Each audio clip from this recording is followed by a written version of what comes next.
We begin with that scare unfolding today on board a major passenger plane, and it comes at a time of heightened alert already. As much of the world was watching this, the opening ceremonies at the Olympics in Sochi, the fireworks over that Russian city, the choppers patrolling the air, we then got word of this. That image, the passenger tied up, carried off that plane on a gurney after authorities say while in the air, he suddenly began to demand that they fly the plane to Sochi, saying he had a bomb on board.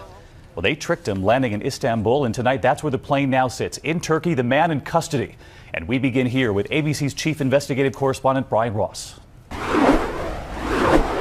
The drama unfolded as the plane landed in Istanbul. After pilots signaled there was a man with a bomb and a hijacking was underway. Turkish police say they subdued this 45-year-old Ukrainian man after he was fooled into thinking the plane had actually landed in Sochi, as he had demanded.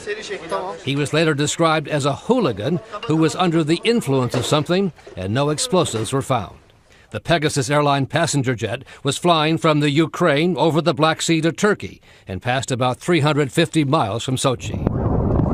The opening ceremonies had been underway for about an hour when the news broke.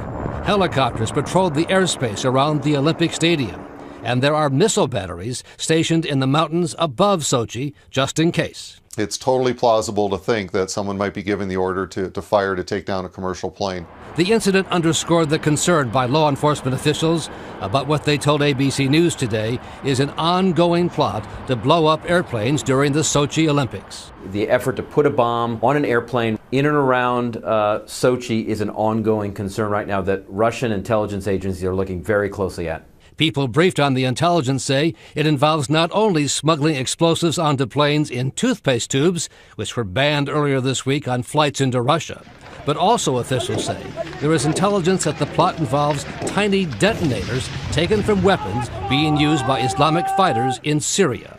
The new Homeland Security Secretary said today the U.S. is working closely with the Russians on the Olympic terror threats. We monitor world events real time and take action when necessary to confront and respond to these threats.